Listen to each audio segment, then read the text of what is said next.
안녕하십니까. 오늘은 육신 중 정관에 관한 부분을 설명드리도록 하겠습니다.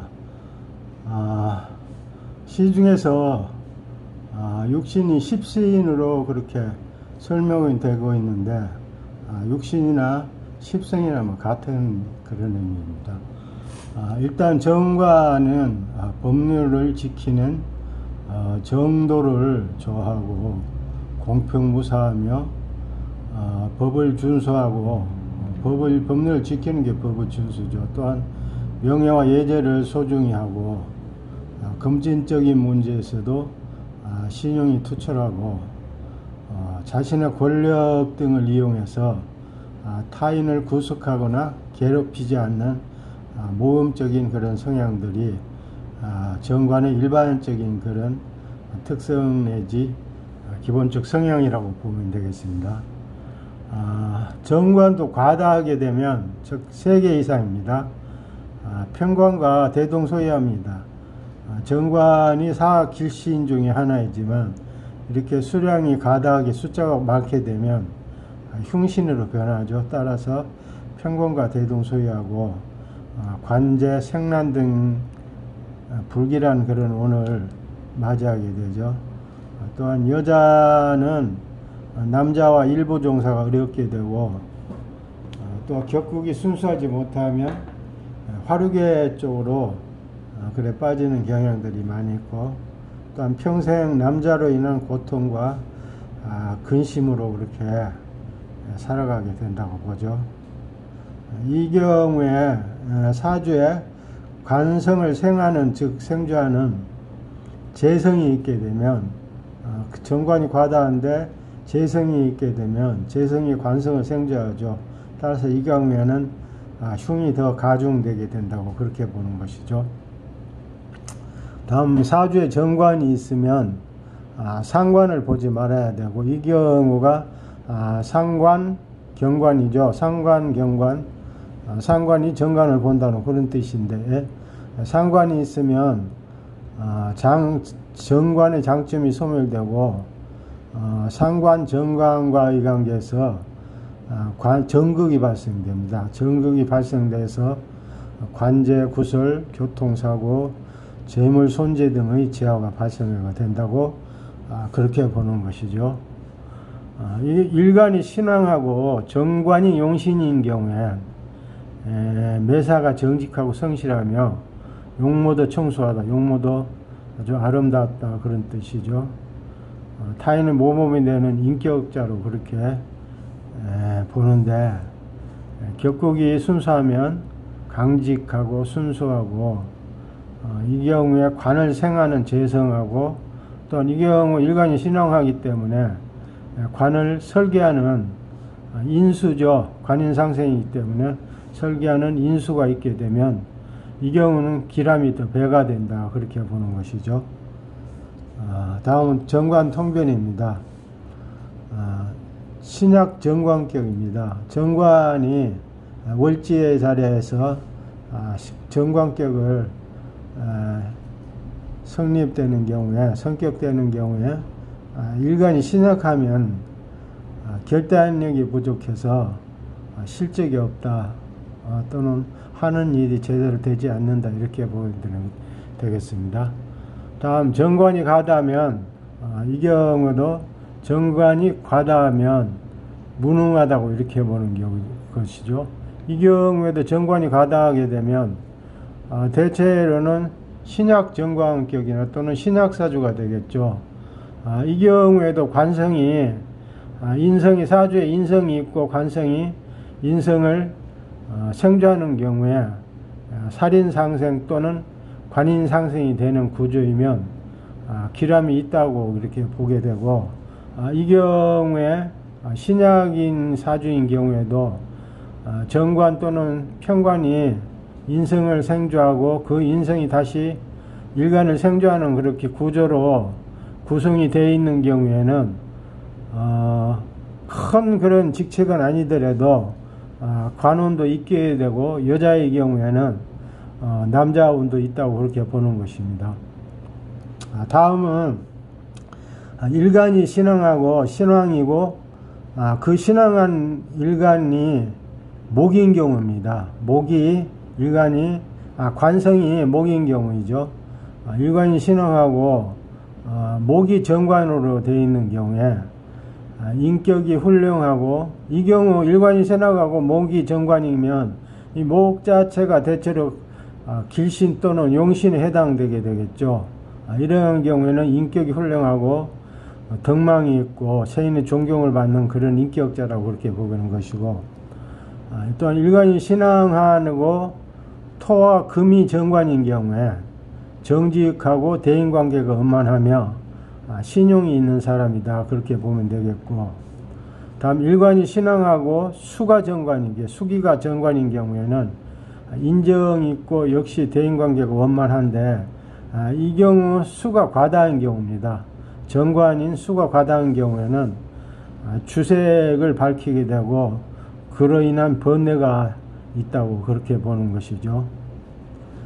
다음 정관이 1위일 때, 이 정관이 1위에 있으면 길명이죠. 길명이고, 여자의 경우에는 정관이 1위에 있게 되면 관에 관력 있는 남편을 만나게 되고, 남자의 경우에는 미모의 처와 인연이 있다고 그렇게 보죠. 이 경우에는 사주에 정관이 1위인 경우에 그 외에 사주 그 원국에 편관, 상관이 없어야 된다는 경우죠. 편관, 상관이 있게 되면 정관이 있는데, 정관이 1위에 있는데 그 사주 내에 편관 또는 상관이 있게 되면 재화가 속출한다 이렇게 보는 경우이죠. 이 경우에도 신약 사주가 되면, 신약인 경우에는 그 흉이 가중된다고 그렇게 보는 것이죠. 다음 일간이 신약이고 천간에 편관이 있고 지지에 정관이 있는 경우죠. 일간이 신약 사주인데 천간에는 편관이 있고 지지에는 정관이 이렇게 중복되고 있는 경우에는 교통사고, 관제 등 이런 사고들이 자주 빈번하게 발생된다고 이렇게 보는 것이죠. 이 경우 천간의 편관과 지지의 정관이면 관살 혼잡이 되고 있는 경우이죠. 관살 혼잡이 되고 일간이 신약하기 때문에 편관, 지지가 기신이 되는 경우이죠. 다음 두 번째는 이 경우는 이 경우하고 바뀌어 있죠. 천간의 정관. 이 경우는 천간이 편관인데, 천간의 편관, 이 경우는 천간의 정관이고 지지의 편관이 있는 경우에는 바뀌어가 있죠. 천간 지지가 바뀌어서 육신이 있는 경우에는 근심이 많다고 그렇게 보는 것이죠. 일관이 신앙하고 연주가 정관인 경우에, 이 경우에 일관이 신앙하는데 연주가 정관이면 연주 정관이 길신이 또는 용신이 되는 경우이죠. 이 경우에는 연주 자체가 조상궁이죠. 따라서 조상으로부터 가계를 승계받고 또한 천연부터 발복한다. 이 경우에는 조상 녹적 음덕이 있다고 그렇게 보면 되겠죠. 일관이 신앙하고 연주가 정관이면 정관이면서 용신이 되는 경우에는 음덕이 있다, 조상 음덕이 있다 이렇게 보면 되겠습니다. 다음에는 일간이 신앙하고 월지가 정관인 경우에, 일간 신앙사주인데 월지가 정관을 자리하고 있으면 이런 사주는 평생 여유롭게 그렇게 살 수 있다고 그렇게 보는 것이고, 다음 일지가 정관이면 총명하고 사교적인 사람인데, 남자 사주의 경우에는 배우자가 현모양처이다 그렇게 보는 것이죠. 다음 신왕 정관격의 사주의 소유자는 신왕 정관격입니다. 신왕사주가 정관격이라면 월지가 신왕하고 정관이 자리하고 있는 경우죠. 이 경우에 사주의 소유자는 공무원 또는 국회의원 등이 이런 많이 배출이 되더라 그런 이야기입니다. 신앙 정관격 사주에서 고위공무원 또는 국회의원 등이 많이 배출이 된다 그런 뜻이죠. 다음 정관이 형충파해가 되면 이 경우에는 신왕 신약사주를 불문하고 관록이 있어도 오래가지는 못한다 그런 뜻입니다. 정관이 형충파해가 되고 있으면 신왕 신약 불문하고, 이 경우는 정관이 다시 말하면 형충 등이 되고 있는 경우에는 신앙신장 불문하고 관록이 있어도 오래 지속되지는 못한다, 그렇게 보는 것이죠. 다음, 남자 사주에서 정관 편관이 없으면 남자 사주에서 사주 원국 내에 편관 또는 정관이 없으면 자식이 없다고 판단하는데, 이 경우는 지장간 오행까지 확인을 하고 그렇게 판단을 하되, 사주에 관성은 없어도 관성을 생하는 재성이 있죠. 재성이 있으면 이 경우는 자식이 있다고 보는 것이죠. 따라서 정관, 편관이 지장간까지 오행이 없게 되면 자식이 없다고 보고, 재성이 있는 경우에는 이 경우에도 자식이 있다고 그렇게 본다는 뜻입니다. 다음, 정관, 편관이 사주에 있고 기신일 때, 정관, 편관이 있고 기신인 경우 신약사주가 되겠죠. 정관, 편관이 사주에 있고 그 사주에 있는 오행이 정관, 편관이 기신일 때 다시 형충이 되면, 사주가 기신인데 다시 또 형충이 되고 있는 경우가 있겠죠. 이 경우에는 자녀의 성질을 횡폭하고 또한 본인도 말년에 재화가 발생한다고 그렇게 보는 것이죠. 다음, 정관이 합의되면, 이 경우에는 정관이 합의돼서 정관의 그 오행 자체가 합으로 없어지게 되는 경우이죠. 이렇게 되면 모든 일이 발달하지 못하고 늦어지는데, 단 이 경우에는 수가 다수 있고 관의 수가 다수이고 합살유관, 합관유살, 이거 합살유관이란 관성이 다수 있는 경우에 편관이 합을 해서 없어지고 정관이 남는 경우이고, 합관유살이란 정관이 합을 하고 편관이 남는 경우, 이제 편관이 남게 되면 합관유살이 되는데, 이러한 경우에는 기격의 사주로서 복록이 많게 된다, 그런 뜻이죠. 다음, 남자 사주의 관성이 12운성의 사에 해당하게 되면 자식 생산이 어렵다. 이 경우에는 관성이 남자 사주에서는 편관이 아들이고 정관이 딸에 해당하죠. 이 경우에 근데 관성이 12운성 사지에 해당되게 되면 자식 생산이 어렵다. 다시 관성을 형충되게 되면 12운성을 사지에 있게 되면 자식이 어려운데, 이 경우 그 관성이 형충이 되고 있으면 확실하다, 자식이 없는 것이 확실하다는 뜻이죠. 확실하다가 보게 된다면 그런 의미죠. 다음, 여자 사주의 정관이 12운성의 묘급과 동조하게 되면, 이 경우에 12운 여자 사주의 정관 자체가 배우자 또는 남자를 가리키죠. 정관이 12운성이 목욕과 동조하게 되면 남편이 색정을 밝히고 다시 사묘 절에 해당되게 되면, 또는 공망이거나 이러한 경우에는 여자 자체가 자신이 재혼사주이다, 이렇게 보는 것이죠. 다음, 대운, 세운에서의 정관 작용입니다. 정관이 용신, 희, 길신으로 들어오는 경우에는 이 경우 뭐 대부분 다 비슷하죠.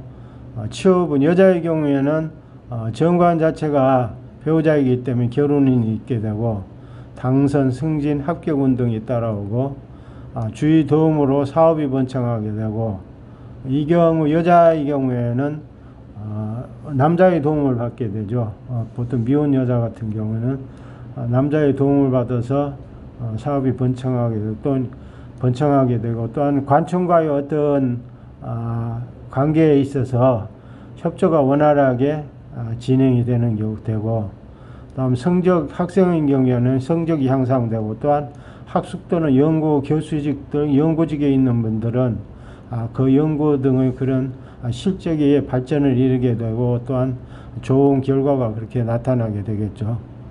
정관이 기신, 흉신으로 들어오는 경우에는 관제 구설, 신체 부상, 교통사고, 이 경우에는 관성이기 때문에 관성이 흉이 되는 경우에는 교통사고 또는 신체 부상 등을 당하는 그런 사고수를 보게 되죠. 다음 자녀 문제로 고민이 있게 되고 이 부분은 남자의 경우에 관성이 아들, 딸이 되겠죠. 또한 부부 갈등, 미혼녀의 경우에는 남자로부터 배신을 당하고 또는 실직, 자천, 징계, 중상 모력 등에 의한 고통 또는 실적 부진, 불합격, 형제, 친구 등에 대한 다툼, 배신 등이 이러한 흉함들이 발생하게 된다고 그렇게 보는 것이죠. 이상 정관에 관한 부분을 요약해서 말씀을 드렸습니다. 다음 시간에는 인성, 즉 편인과 정인에 관한 부분을 설명드리도록 하겠습니다. 감사합니다.